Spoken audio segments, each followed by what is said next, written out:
Tammie Colon, Executive Director of the Mental Health and Recovery Services Board of Allen, Auglaize, and Hardin County.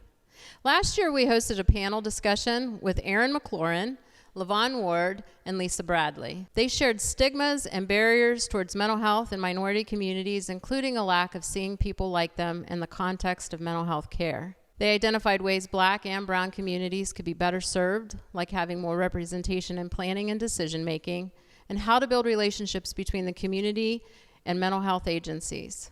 You can watch that video at wecarepeople.org/minority mental health. You can watch it on our YouTube channel, or you could watch it on our Facebook page. We are back at Art Space Lima to continue this conversation about mental health in our minority communities.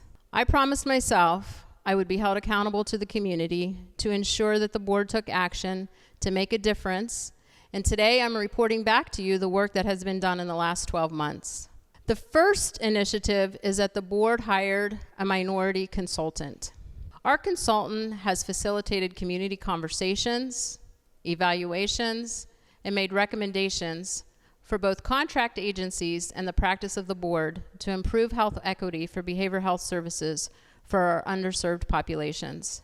This individual is creating a strategic plan, which is a living document that changes as we learn more, so that we can effectively reach our minority populations who are struggling with mental health and substance use disorders and learn ways to engage those individuals into treatment. Our consultant has also developed a new program called the Ambassadors. I am so excited to share with you that the consultant and the ambassadors are working with Downtown Lima to plan an event this summer to bring forth mental health awareness and foster new opportunities to build relationships. Our helping agencies want to have positive interactions with communities of color to frame a strategy for effective service. The idea is to highlight talent and culture with arts, entertainment, and education.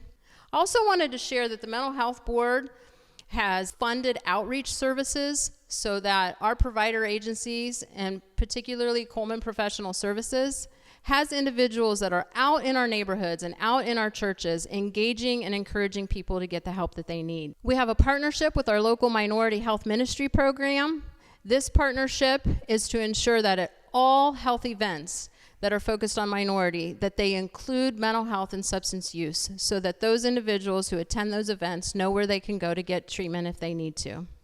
Our prevention agency, PASS, hosted several community conversations through a grant they received.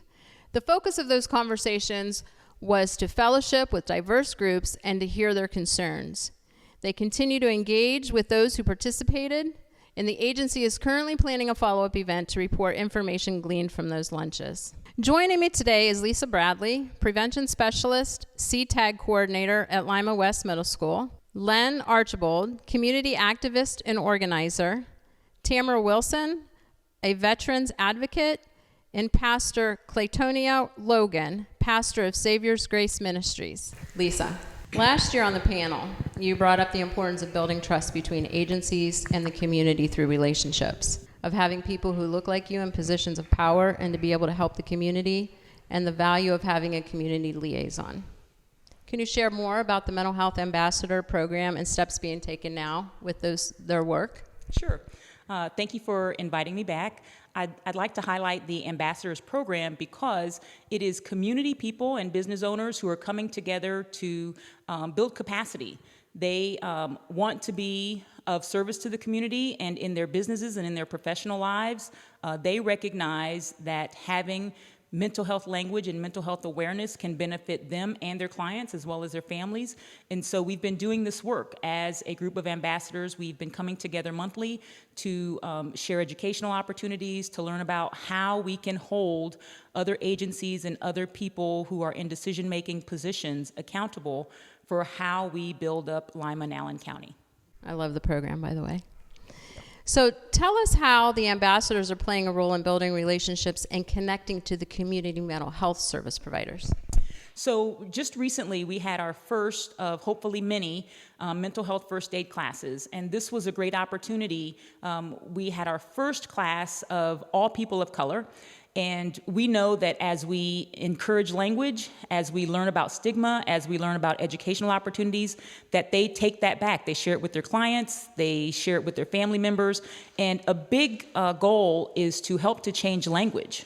right? We had an example that sometimes in casual conversation, we might refer to something like the weather as being bipolar or something along those lines. And through this class, that helps us to understand why we should not be using that type of language, how it can be hurtful to someone if they have that diagnosis. That's just one example of how we can make small strides towards big changes after we attend that mental health first aid class. You know, every participant at that class, which was amazing, by the way. Yes, they were. Also took stickers to put in their shops. Yes. To let their customers know that they've been trained and that they are a safe person that they could have a conversation with if they wanted to talk about anything that was hurtful.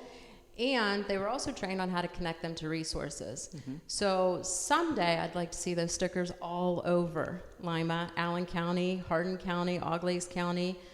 We need to have safe people in places where folks are going. Yes. Because walking through the front doors of a treatment facility is very scary, and that is part of the barrier. My recommendation is to print more stickers because we're going to need them.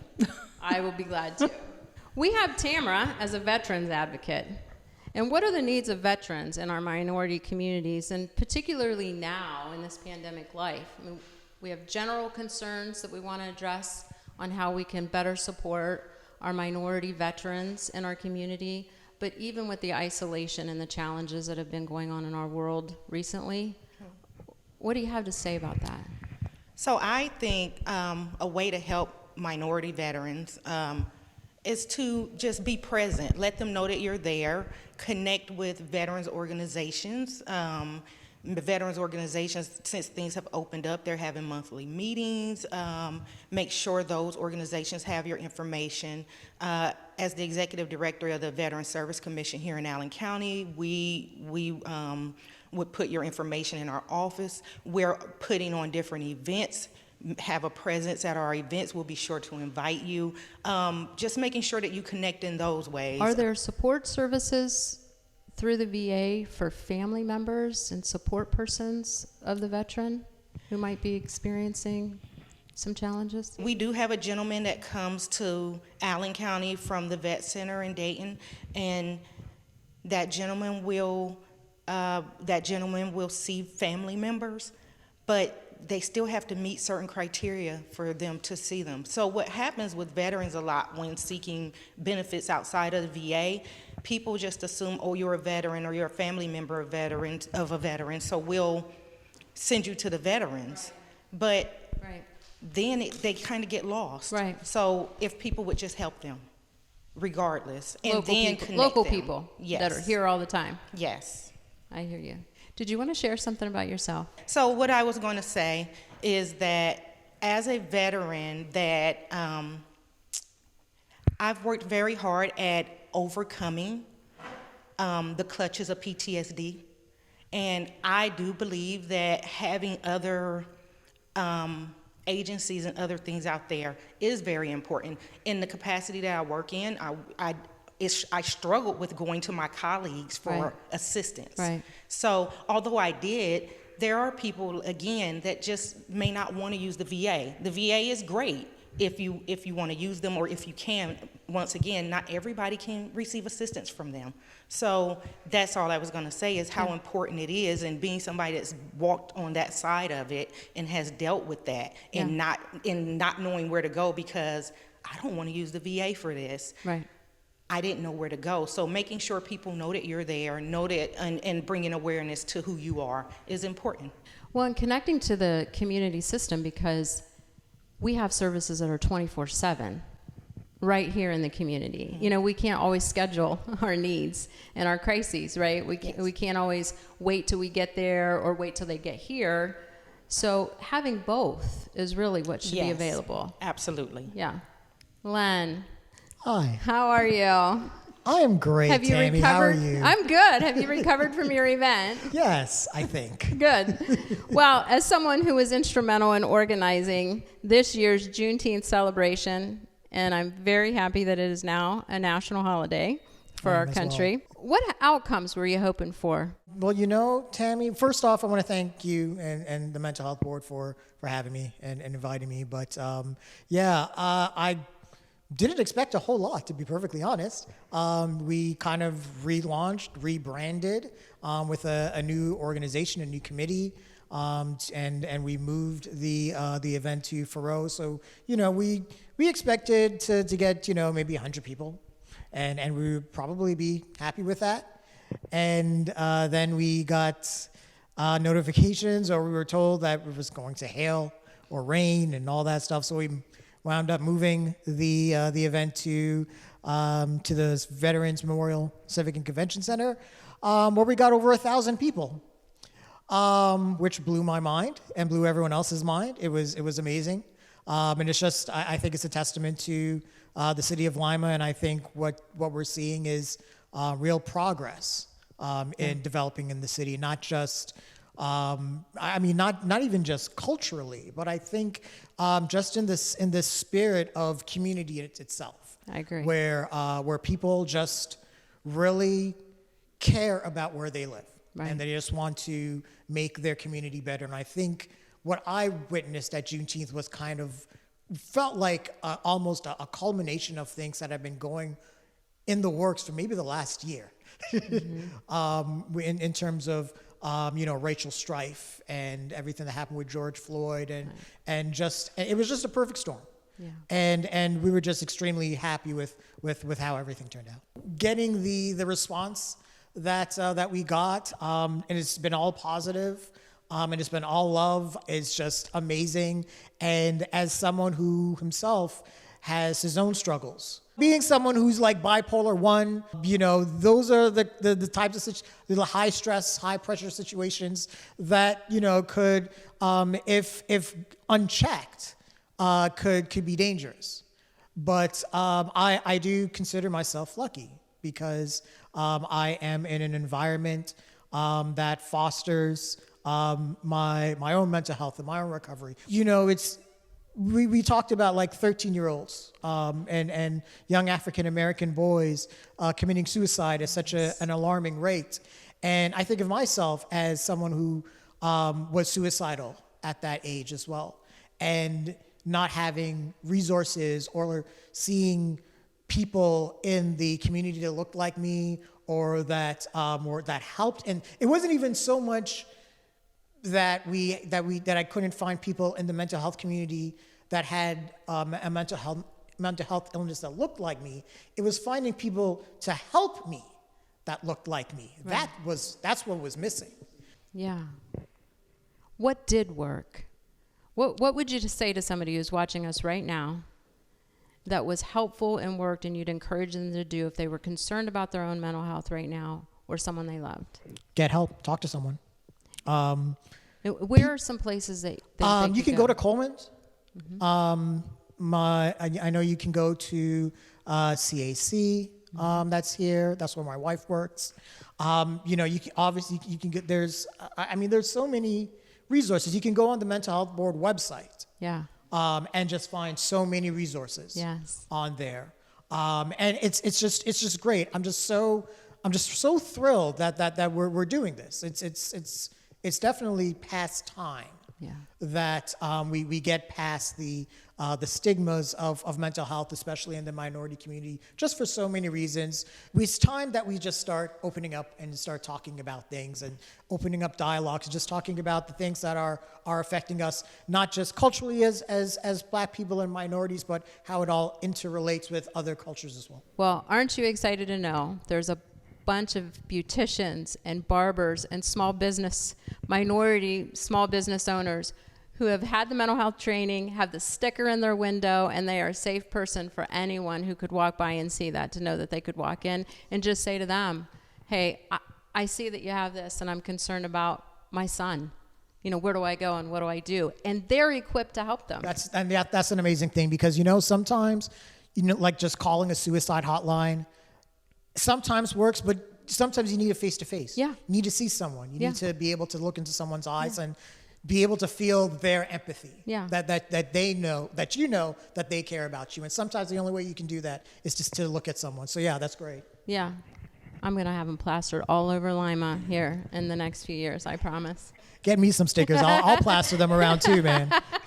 Pastor Claytonia, What are ways we can support our faith leaders as they support the community during any time, and particularly during this most difficult transition time out of isolation and all the challenges our minorities have experienced with the violence, the suppression, the oppression going on in our world right now? Well, first, I would like to thank you for having me with a panel of Lima's VIPs.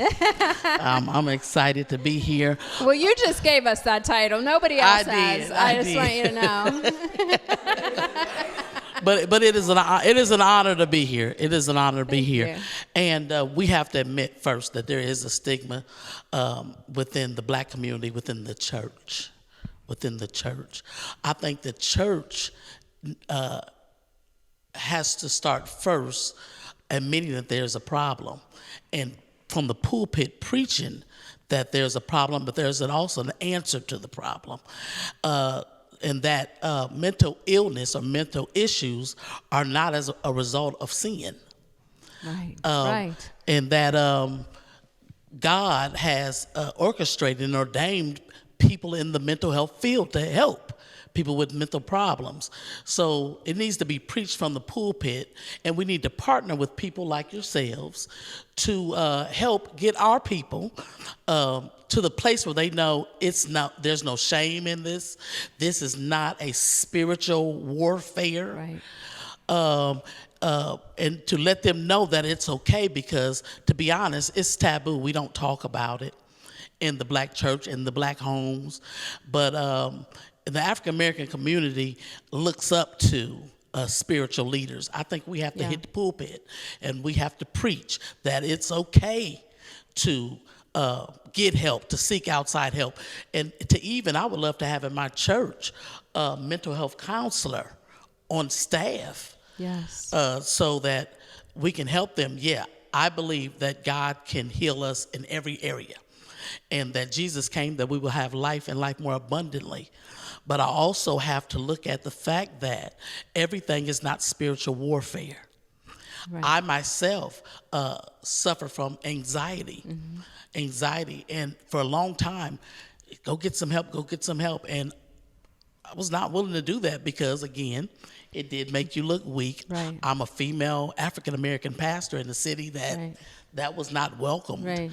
So therefore, I don't dare go somewhere and say, hey, I need some help.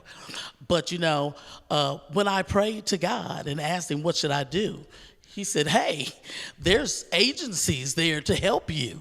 I'm not going to get off my throne to fix a problem that you have people, because the Bible teaches us that we are helpers one to another. Right, exactly. So we need to preach from the pulpit, from the mountaintop, that mental health is an issue.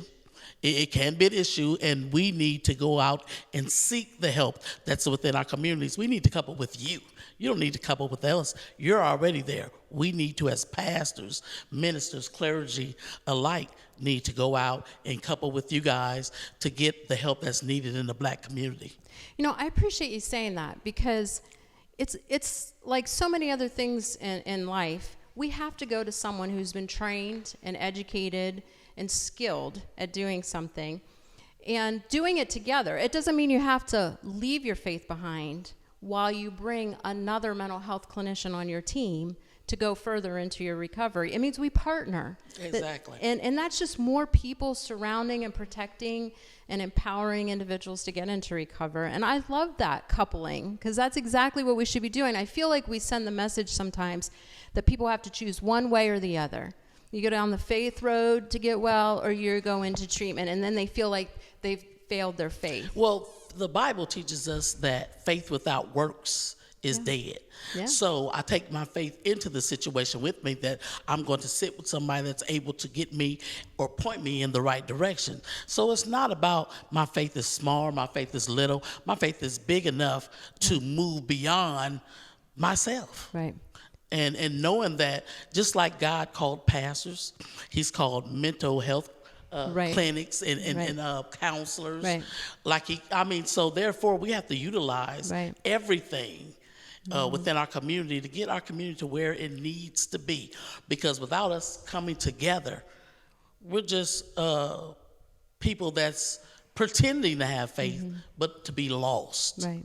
But I want to acknowledge, because I was in the field for a long time, we have to get better at embracing individuals' faith and the place that it plays in our office too, when we're trying to help people get better. Right. We have to use that as substance and as a weapon with what we're offering them. It's got to go both ways. That partnering, that coupling has to stay in the faith-based environment, but it also has to stay together in the treatment environment. Exactly. And I think that's something that we have to do better, because we get worried and anxious ourselves about, do we talk about faith? Do we bring it in? Are we violating an ethical code? I mean, that's all been the history of teaching, right?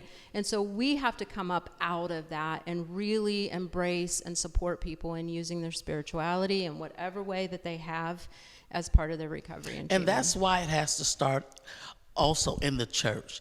Because if you look at and read in your Bibles, Jesus, out of the 12, he chose a physician.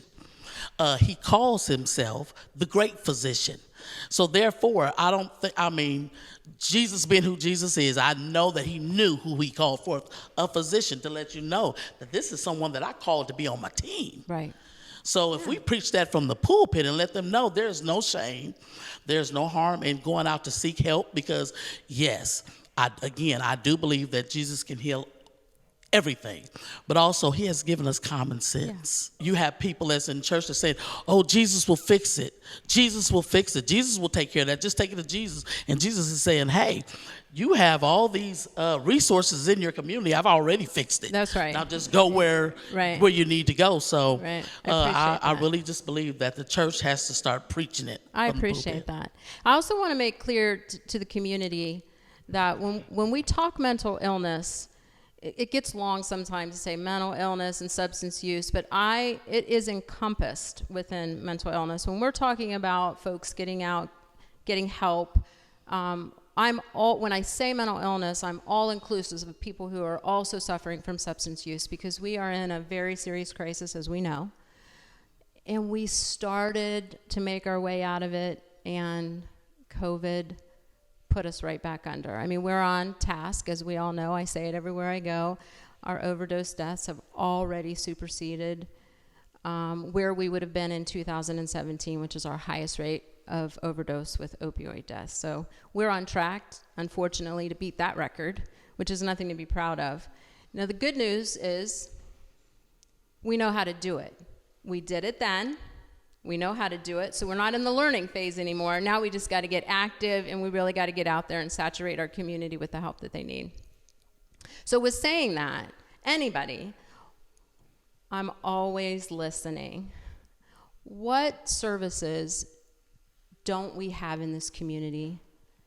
And I don't even mean clinical services, but what are some substantial resources that our folks need in this community to help them on the road of recovery with their mental illness or substance use challenges? I think, again, having mental health counselors in the church. I like it. I think that would be a great help. And if they can get it right there and see that their spiritual leader is an advocate for this, I support this, I think that would help a lot. What type of mental health counseling do we have in the schools? So we have really increased our services in our schools, but our schools have also done an amazing job in putting resources of their own in schools. Most schools have social workers, or the school district has social workers that students have access to in crises.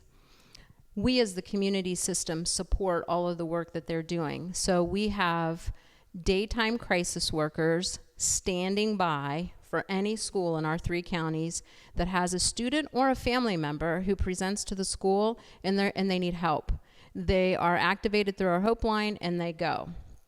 We have a crisis team that responds to schools for kids who are suicidal, homicidal, or decompensating, and we take care of them right where they're at. So we're not trying to transport them to hospitals. We're not trying to transport them into agencies. We're trying to make sure that the right disposition plan, treatment plan is done there.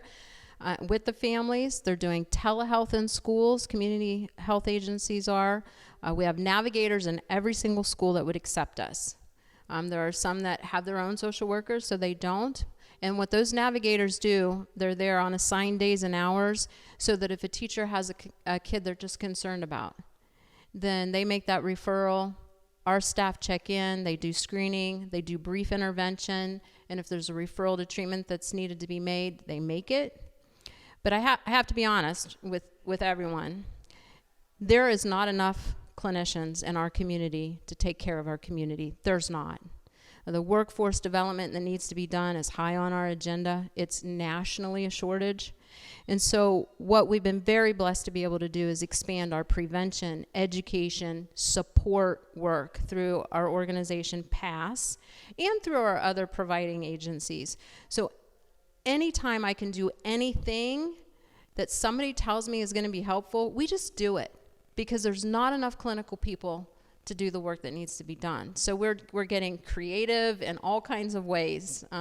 Again, working with, we're doing hip hop. We're supporting hip hop in the after school program because we know how music and that type of therapy is beneficial and it matters, and we're supporting after school programs. And we have to do this so differently because it's not a money resource issue. It's a professional resource issue that we're experiencing right now. I'd like to add, too, with some of that conversation regarding prevention specialists, is I am thankful that so much of the work is now starting to be focused towards preventions, but I would like to add that we need to have more cultural competency, yes, training and awareness in all of our professions, because even if they're out there, but they're not speaking the important language of what needs to be heard, or if there's language barriers or cultural barriers, then we have to address that. So I would like to see more of our professionals be culturally aware of how to go into settings that they're not familiar with. There's nothing wrong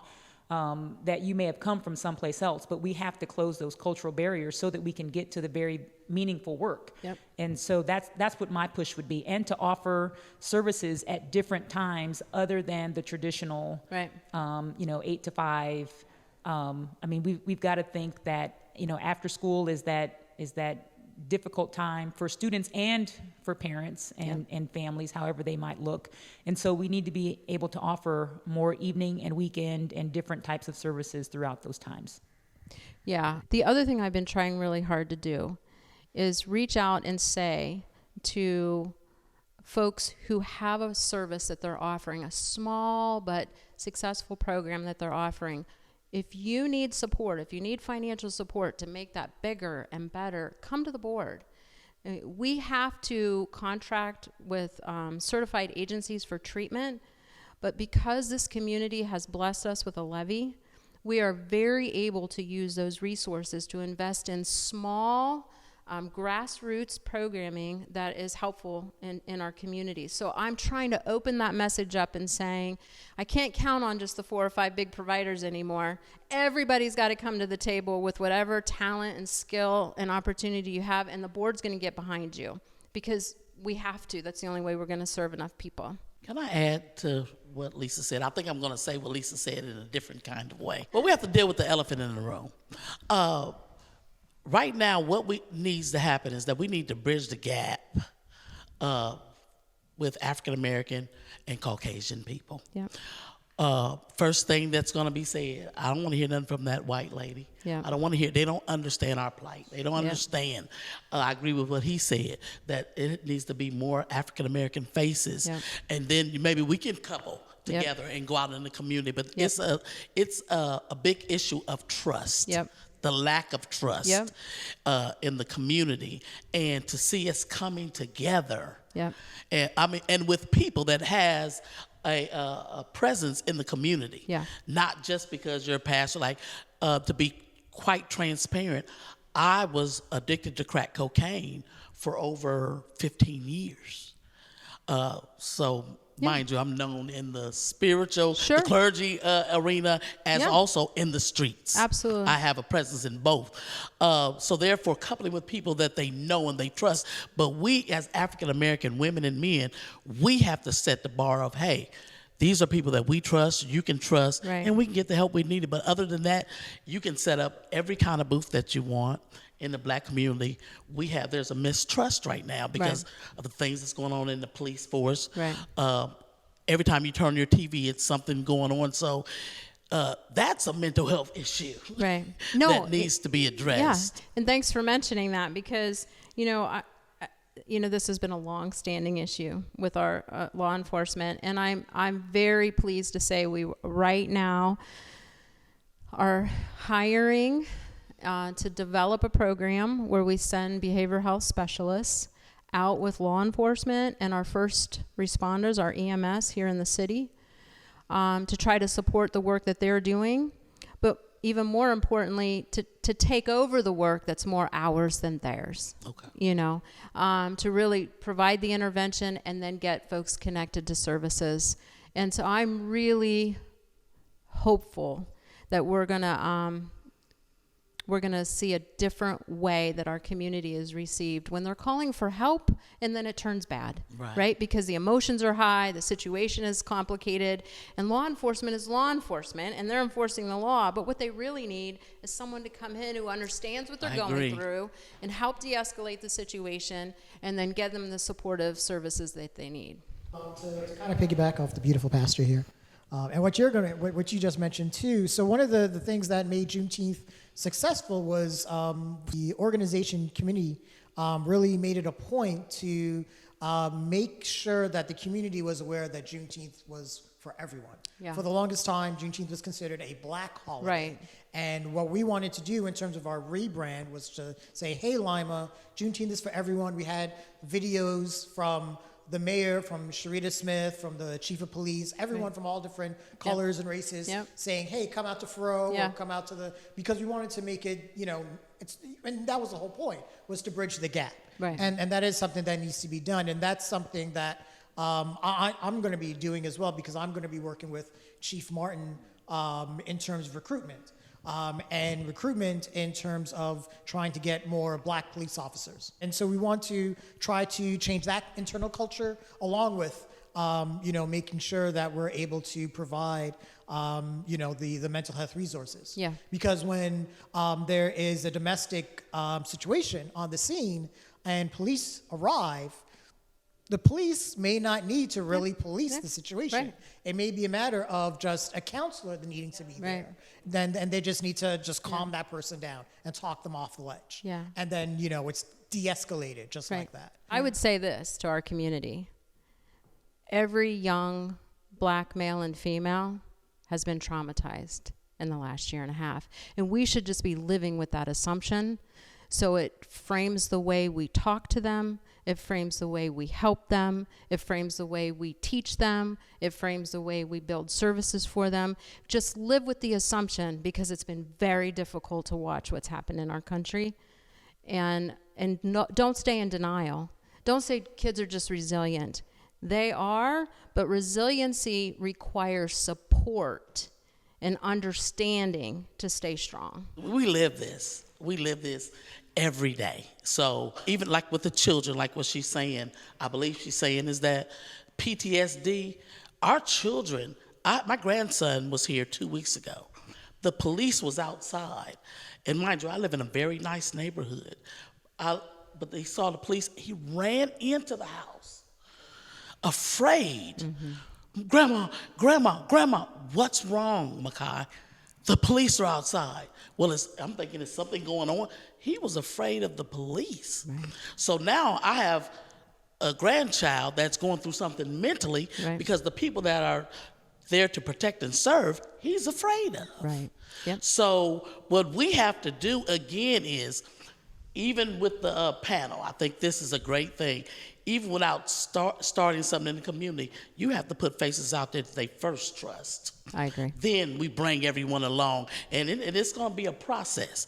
But they're not, you can, like even talking with you, when you first walked in, I didn't know you from a can of paint. But just listening to you, I really see that you are sincere about what you speak about. So therefore, I go out in the street and I promote Tammie. Right.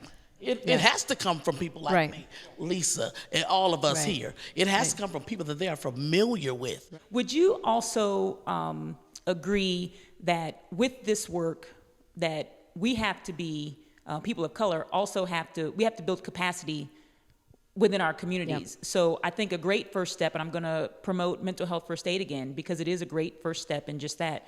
But we also have to be willing to put in that work and to put in the training and to do the work at our churches and to show up for more than just service. I agree. When our pastors and our communities are offering these offerings, we have to show up and we have to dive in and accept that training and those offerings, because this is how we grow and train up us to hold people accountable. Right. It's not that our agencies aren't trying, but we also have to hold them accountable. So even if they're doing their part, we have to do our part as well. Exactly. So I would do somewhat of a public service announcement that as these trainings become more available and as you see the advertisements, please participate. I agree. The time is now to jump in and to dip your toe, right? The waters are stirred, and so we have to train up people to be prepared and to help to hold others accountable. Thank Well, you. that's why we're here. I'm willing. Yay! You're on you. tape saying that. Thank you. Training myself Yes. and my staff, we just completed it. It's really good. Thank you. To learn more about local mental health resources, visit wecarepeople.org. You can also follow us on Facebook and Instagram at We Care People. If you or a loved one need help, call our 24/7 Hope line at 1-800-567-HOPE or text 741-741.